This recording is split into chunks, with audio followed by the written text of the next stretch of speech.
This happened years ago, back when my family lived in a small house right beside a busy road.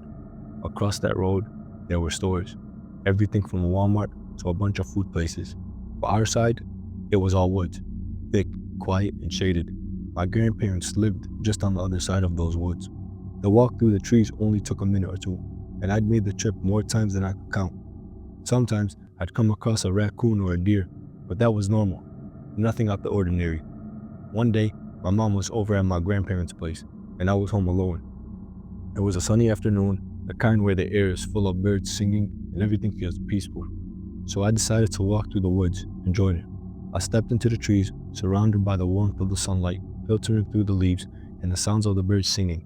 Everything felt normal until I heard a voice. I stopped. "Did I hear somebody?" I said out loud, scanning the woods. Then I heard it again. My name. It was my mom's voice, clear as day, calling to me. At first, I didn't think much of it. She probably knew I was coming and had stepped out to call for me. But then I realized something strange. The voice wasn't coming from the direction of my grandparents' house. It was coming from the deeper in the woods. "Mom," I called out, confused. "Why are you out here?" No answer, just my name again. Same tone, same pitch, no urgency, no variation, just the same exact voice, over and over. I started walking towards it, slowly at first. Maybe she needed help. Maybe something had happened. I called out again and again. She responded, always with just my name. That's when it hit me. Something was wrong. Very wrong. The woods had gone silent, completely. No birds, no winds, no bugs. Not even the faint humming of cars from the busy road just behind me. It was like the world had just stopped. My heart began to race. I turned, and that's when I saw, up on a small hill, hidden in the trees, stood a tall, dark figure. No face, no movement, just standing there, watching. I ran as fast as I could, and I didn't look back.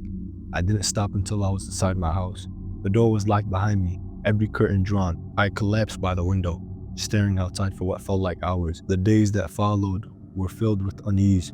I felt watched every time I was alone, every time it got dark. I never told my parents. I couldn't. I was too scared. They'd laugh it off. Or worse, that saying it out loud would make it real again. A year passed, and we moved into another town. Eventually, I forgot all about the woods. Then, one night, months after the move, my cousin came over to hang out. We laughed, watched movies, the usual. He left late, and I went back to bed not long after. To describe my room, my bed was right under the window. I laid down and closed my eyes until I heard it. A voice, my name. It was the way my cousin said it. Same pitch, same inflection, but it was wrong, distorted, and it was coming from right outside my window. I froze, eyes wide, breath caught in my throat. The voice repeated my name again and again. I didn't move. I didn't respond. I didn't even blink. It kept going for what felt like an hour. I didn't sleep that night or the next. Eventually, it stopped. And to this day, I've never had another incident, and I hope I never will. My girlfriend and I decided to visit what's known as the most haunted town in Australia. Since we only lived an hour away, we thought it'd be the perfect opportunity to check out the infamous mushroom tunnels, one of the biggest paranormal hotspots in the area. We arrived around 11 p.m. and had to sneak through a bend in the fence to get in. There were 3 trails ahead of us, and we had no idea which one led to the tunnels, so we just took the first one. Right away, I felt uneasy, way more than I expected. I had been wanting to visit this place for months, and now that I was finally here, I should have been excited, but instead, there was this overwhelming eeriness, a kind I've never felt before. Before coming, I had been reading my girlfriend some stories about the tunnels. People had reported seeing shadow figures, strange lights, and even satanic cults performing rituals. So as we walked the first trail, I was already on edge, feeling like something could jump out at any second. And yet, despite it being 99% full moon, we still couldn't see a thing.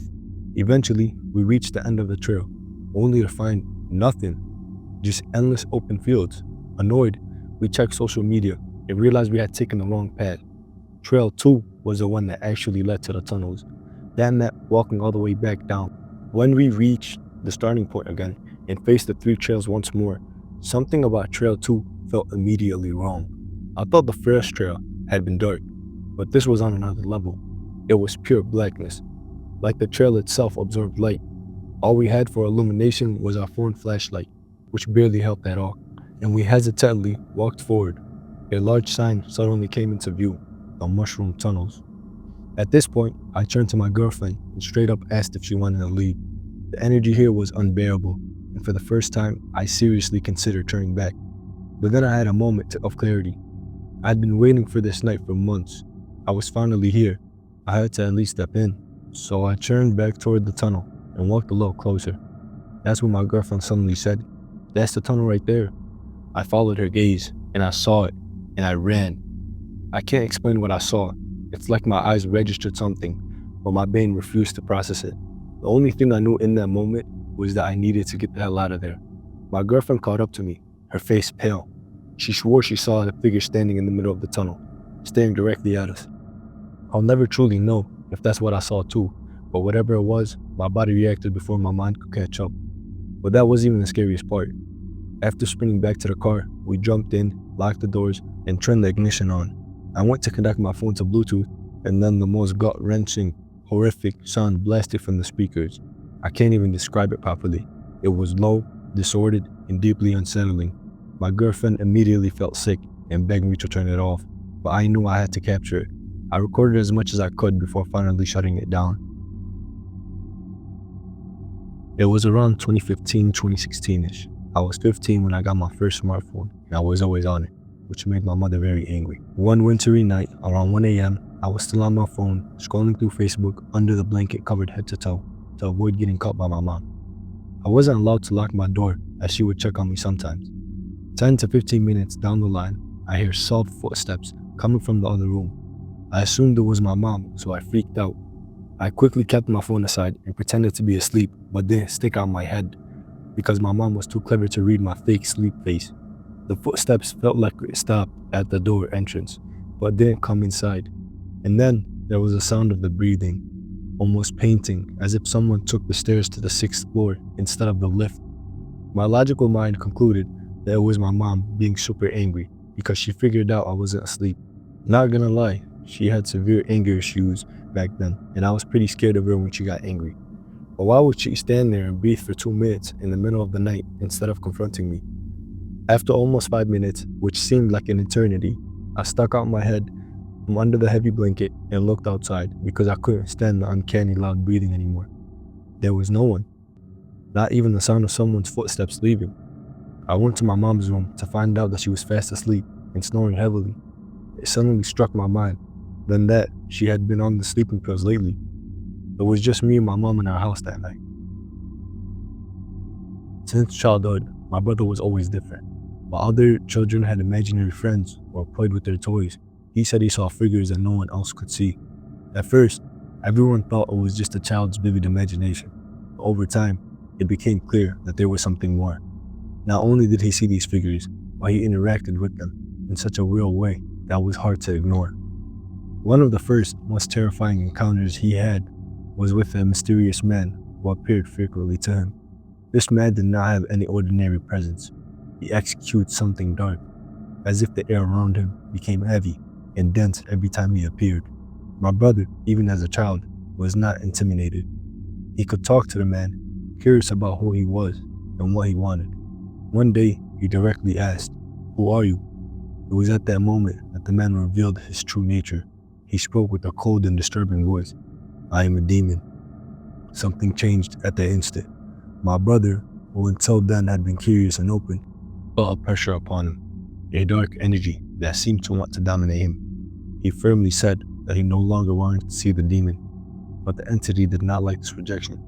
His eyes, which before seemed to merely observe, were now filled with rage, and the air around him became suffocating. For days, my brother felt the demon's presence, even when he didn't appear. But over time, he learned to ignore it, to not let the fear control him. He began walking the streets at night, as if challenging fear, as if seeking answers that only he could find. However, he was no longer frightened. Something inside him had changed. From that day on, he saw other entities, other presence, but he was never intimidated again. What was once terrifying became almost routine. He knew that the spiritual world was around him, but now he was in control. He no longer allowed fear to take over.